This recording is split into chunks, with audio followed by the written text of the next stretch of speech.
Hi, I'm here with Lasse Andresson, CTO of ForgeRock, here to just talk about various things IT related. Hi Lasse, thank you very much for joining us.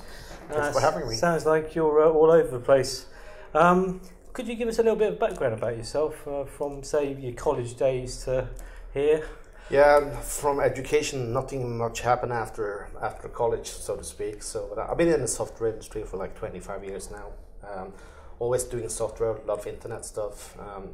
Spent my earliest days in Sun Microsystems, kind of like been through the birth of internet.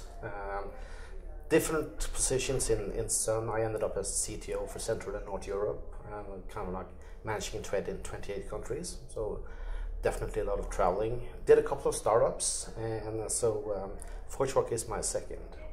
I get this feeling reading about you that you're quite an entrepreneur. Do you think entrepreneurs are born or made?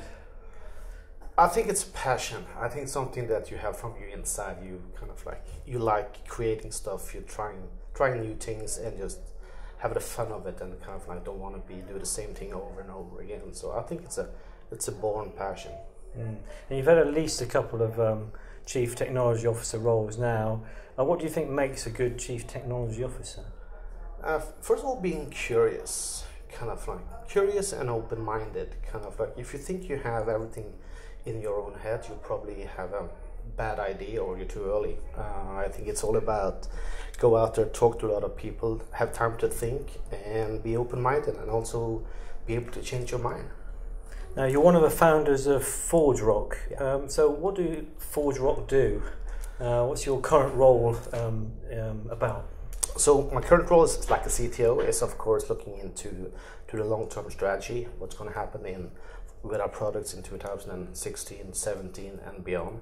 Make our bets. It's all about kind of like making bets and having the right product at the right time. And it's a pure software company. We enable our customers to make more money by enabling new applications, services, and going online, and also knowing their customers. So, I mean, you've mentioned you've been in the software industry for 20, 25 years. Yeah. I mean, what would you say are the most significant changes within that time spirit period that you've noticed? What have been the big milestones in your mind? I think first of all, it's gone cheaper, and there's more kind of like variety of really, really good software out there. There's more people, more companies contributing. So it's not like kind of like IBM rules the world. It's a lot of open source projects. There's startups all over the place, and you find a lot of really good software. So you don't have to reinvent the wheel anymore. You can more assemble and kind of like put your new ideas and IP on top of it. So more accessible. Right. You mentioned IBM there. It's funny, we had Grady Bush do a touring lecture for us a few years ago, and he was saying that he sees there's an inner beauty to programming. What would you say to that? Do you see a beauty to software programming? Yes, that's definitely what I kind of like I recommend my kids to do. So programming, but also of course the whole UI interface. There's a talent war there. There's going to be more need for more service and new applications, so absolutely. I mean, you say about new talent. One thing we've been struggling with in the UK in recent years is getting more young people into IT, because they were put off by the curriculum and the idea that they'd just be working on spreadsheets, etc. But now that our curriculum's changed, and they're trying to explain more about software using the Raspberry Pi, for example. Mm-hmm. I mean, how do you think that the IT industry could raise its popularity, its level of coolness, if you like? I think it's all about collaboration, make stuff accessible, and kind of like be open to new ideas. And young people tend to have more kind of like better ideas than kind of like old people like myself. So give them the tools, ask them to play, and don't give them too much instruction. And also take down the barrier to get started. Like young people tend to get really bored really easy, so make it accessible and easy to get started. I think it's important. Now, I just wanted to talk to you a little bit more about entrepreneurship and startups, because obviously you're kind of based in more than one country, if you like. What do you see are the main differences between, say, where you're based for a lot of time in San Francisco and in the UK with regards to startups and entrepreneurship. Is there a difference? I don't know too much about the UK market, but of course I'm born and raised in Norway, so I know that culture. And I think kind of like Norway is could be similar to UK, to sometimes being a little more conservative. So what I see in San Francisco, the willingness to help, like the network that you have access to, and also sharing ideas. People over there is not afraid of sharing ID and tell everything about it. Like in Norway, kind of like you end up and need to sign a legal paper before you start talking. I don't think that's a good way of driving innovation. No. So the openness and the willingness. I mean, something that BCS is quite passionate about is, I mean, I don't know what it's like in Norway or in the States, but there's certainly been concern that there's within IT, because it's such a new industry, you've got a lot of cowboy operators. We try to encourage more professionalism in IT, even if it's just a voluntary code of practice for people to try to aspire to. I mean, what are your thoughts about professionalism in IT? Do you think it's an industry that needs to raise its game up there with sort of lawyers and doctors and that, who have their own sort of medical characters and stuff, where you can be struck off if you're found to have negligence, etc. Do you think we need more of that within the IT industry, or do you think it should be more of a voluntary code? I think we need it. I think everybody at least have one failed IT project behind us and at least know about one. And I think that's also have to do with kind of like education and also access to kind of like the right qualification for a specific technology. A lot of the people that are implementing the technology are system integrators, and basically they tend to kind of like work with one specific vendor because that's what they know, and sometimes they are forced into a very different technology, and of course they don't turn it down, and they basically do on-the-job training. If there was more kind of like certifications, I think it would be much better. And you mentioned about project failure there. Another thing, quite a lot of our members are project managers and consultants in their right, and they see, there's quite a few headlines in the UK newspapers about IT project management failure, etc. I mean, you as someone who's seen a lot of projects, I mean, do you have any advice for project managers, of things they should look out for and little things they can do to help smooth the process? I think again it's all about qualifications. Kind of like you need people that really knows the technology, like the architecture of a software or program or technology is sometimes built for a specific purpose.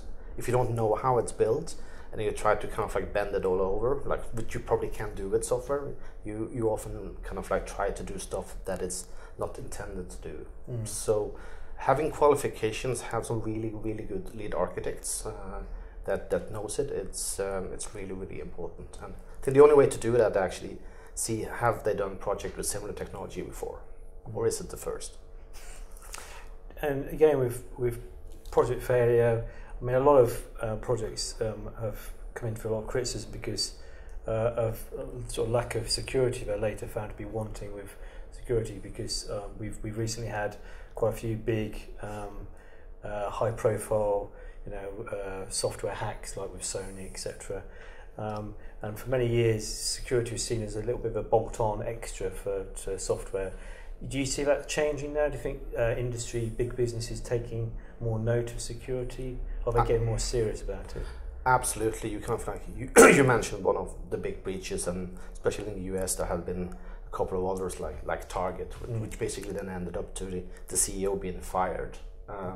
So absolutely, people are thinking about take this more seriously, and it's also about the brand. Kind of like, if you lose all the private data of your customer database and that's all over the place, will you still have trust in that company? Probably not. So the whole trust and brand recognition and hurting the brand can be kind of like detrimental, basically, if you.